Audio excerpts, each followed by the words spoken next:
നമസ്കാരം. ഈ മുനമ്പത്തെ വഖഫ് വിഷയത്തില് ശ്രീമാൻ വി ഡി സതീശന്റെ നിലപാട് പിന്നീട് വി ഡി രാജപ്പന്റെ നിലപാട് പോലെയാകും, അല്ലെങ്കിൽ അദ്ദേഹത്തിന്റെ ചില കഥാപാത്രങ്ങളെ അനുസ്മരിപ്പിക്കുന്ന പോലത്തെ നിലപാടായി മാറും എന്നുള്ളത് ഞാൻ മുമ്പേ പറഞ്ഞിരുന്നു. ഇന്നിപ്പോ മുസ്ലിം ലീഗിന്റെ നേതാവായ കെ എം ഷാജി അദ്ദേഹത്തിന്റെ ഒരു പ്രസംഗത്തില് അർദ്ധശങ്കയ്ക്കിടയില്ലാതെ പറഞ്ഞു, മുനമ്പത്തെ ഭൂമി എന്ന് പറയുന്നത് വഖഫ് ഭൂമിയാണ്, അതാണ് മുസ്ലിം ലീഗിന്റെ സ്റ്റാൻഡ്. പ്രതിപക്ഷ നേതാവിന് മറിച്ചൊരു അഭിപ്രായമുണ്ട് എന്നുണ്ടെങ്കിൽ അത് അദ്ദേഹത്തിന്റെ പേഴ്സണൽ അഭിപ്രായം മാത്രമാണ് എന്നുള്ളത്. അപ്പൊ യു ഡി എഫിൽ ഇപ്പൊ കാര്യങ്ങൾ തീരുമാനിക്കുന്നത് ആരാണെന്നും ആരാണ് ഇതൊക്കെ നടപ്പാക്കുന്നത് എന്നും നമുക്ക് എല്ലാവർക്കും അറിയാലോ. പറയുമ്പോൾ രണ്ടാമത്തെ വലിയ കക്ഷിയാണ് മുസ്ലിം ലീഗ് എന്നൊക്കെ പറയും, കോൺഗ്രസ് ആണ് വലിയ സംഭവം എന്നൊക്കെ പറയും. പക്ഷെ കാര്യങ്ങളുടെ ചരട് മുഴുവൻ മുസ്ലിം ലീഗിന്റെ കയ്യിലാണ്, പണക്കാട്ടാണെന്നുള്ളത് നമുക്ക് എല്ലാവർക്കും അറിയാം. അപ്പൊ അവരവരുടെ നയം കൃത്യമായിട്ട് ഇന്നിപ്പോ ഷാജിയിലൂടെ വ്യക്തമാക്കി എന്ന് വേണമെങ്കിൽ നമുക്ക് അതിനെ റീഡ് ഔട്ട് ചെയ്യാം. അപ്പോ പ്രതിപക്ഷ നേതാവ് വി ഡി സതീശൻ അവിടുത്തെ ജനങ്ങളോട് പറഞ്ഞതുപോലെ നിങ്ങളുടെ റവന്യൂ റൈറ്റ്സ് സംരക്ഷിക്കപ്പെടും, ഞങ്ങളത് ചർച്ച ചെയ്ത് പരിഹരിക്കും എന്നുള്ള തലത്തിലേക്കൊന്നും ഇത് പോകാൻ പോകുന്നില്ല എന്നുള്ളതാണ് ഇന്നത്തെ ഷാജിയുടെ കമന്റ് നമ്മളെ റിമൈൻഡ് ചെയ്യുന്നത്. അപ്പൊ അവര് അത് വഖഫാണ് എന്നുള്ളത് തന്നെയാണ് അവരുടെ സ്റ്റാൻഡ്. അപ്പോൾ വൺസ് വഖഫ് ചെയ്ത് കഴിഞ്ഞാൽ അത് നോൺ ട്രാൻസ്ഫറബിൾ ആണ്, നോൺ ഗിഫ്റ്റബിൾ ആണ്, നോൺ സെല്ലബിൾ ആണ്.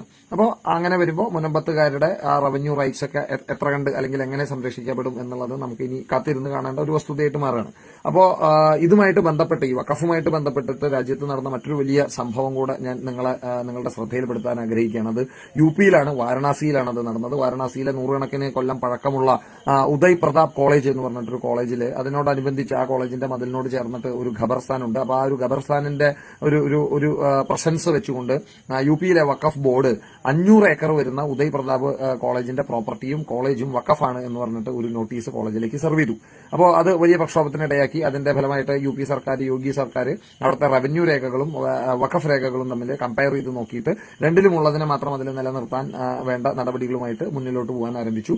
അപ്പോൾ അല്ലാതെ ഉള്ള ഇത്തരത്തിലുള്ള ക്ലെയിമുകൾ അംഗീകരിക്കാൻ സാധിക്കില്ല എന്നുള്ള ഒരു ശക്തമായിട്ടുള്ള നിലപാട് സർക്കാരിന്റെ ഭാഗത്തുനിന്ന് ആദ്യമായിട്ടുണ്ടായി. അതിനെ തുടർന്നിട്ട് അല്ലെങ്കിൽ അതിന്റെ ചൂട് പിടിച്ചുകൊണ്ട് കഴിഞ്ഞ വെള്ളിയാഴ്ച ഉച്ചയ്ക്ക് ജുമ നടക്കുന്ന സമയത്ത് ആ കോളേജിനോട് ചേർന്നിട്ടുള്ള പള്ളിയിൽ ഏതാണ്ട് 1500 പേര് അവരുടെ പ്രാർത്ഥനയുമായിട്ട് ബന്ധപ്പെട്ട് അസംബ്ലി ചെയ്ത സമയത്ത് ഈ കോളേജിലെ ആയിരക്കണക്കിന് വരുന്ന കുട്ടികളും അവരുടെ അധ്യാപകന്മാരും മറ്റുള്ള സ്റ്റാഫുകളും അതുപോലെ പാരന്റ്സ് ഒക്കെ കൂടിയിട്ട് അവിടെ ഈ പള്ളി വളയുകയും അതിനകത്ത് പ്രാർത്ഥിക്കാൻ അസംബ്ലി ചെയ്ത് ഏതാണ്ട് 1500ഓളം വരുന്ന ആൾക്കാരെ പുറത്തിറങ്ങാൻ അനുവദിക്കാതെ അവിടെ പ്രൊട്ടസ്റ്റ് ചെയ്യുകയും ചെയ്തു എന്നുള്ളതാണ് വാർത്തകളിൽ നിന്ന് മനസ്സിലാക്കുന്നത്. അതിനുശേഷം അവിടെ പോലീസും മറ്റേ ഡിസ്ട്രിക്ട് അഡ്മിനിസ്ട്രേഷനൊക്കെ ഇടപെട്ടിട്ട് ഏതാണ്ട് 2-3 മണിക്കൂറിന് ശേഷമാണ് ഈ ആളുകൾക്ക് പുറത്തേക്ക് ഇറങ്ങാൻ സാധിച്ചത് എന്നുള്ളതാണ്. അതോടൊപ്പം തന്നെ അവിടുത്തെ വിദ്യാർത്ഥികൾ പറഞ്ഞു, ഞങ്ങളുടെ കോളേജിന് നേരെ ഉണ്ടായിട്ടുള്ള ഈ വഖഫിന്റെ കടന്നുകയറ്റം അത് പിൻവലിച്ചില്ല എന്നുണ്ടെങ്കിൽ അടുത്ത വെള്ളിയാഴ്ച ഇത്തരത്തിൽ ഉച്ചയ്ക്ക് പ്രാർത്ഥിക്കാൻ വരുന്ന, ജുമ ചെയ്യാൻ വരുന്ന ആൾക്കാരെ ആരും തന്നെ വാരണാസിയിലെ ഒരു പള്ളിയിൽ നിന്നും പുറത്തേക്ക് ഇറങ്ങാൻ ഞങ്ങൾ അനുവദിക്കില്ല എന്നുള്ള ഒരു ഭീഷണിയും കൂടെ അവരവിടെ മുഴക്കി എന്നുള്ളതാണ് വാർത്തകളിൽ നിന്ന് നമുക്ക് വായിക്കാൻ മനസ്സിലാക്കുന്നത്. അപ്പോൾ ഇതിന്റെയൊക്കെ ഫലമായിട്ട് വിത്തിൻ അവേഴ്സ് മേ ബി മറ്റേ കണ്ണടച്ച് തുറക്കുന്ന വേഗത്തില് ഈ ഉദയ് പ്രതാപ് കോളേജിന്റെ മുകളിൽ ഇട്ടിരുന്ന വഖഫ് ക്ലെയിം വഖഫ് ബോർഡ്, യു പി വഖഫ് ബോർഡ് പിൻവലിക്കുകയാണ് ഉണ്ടായത്.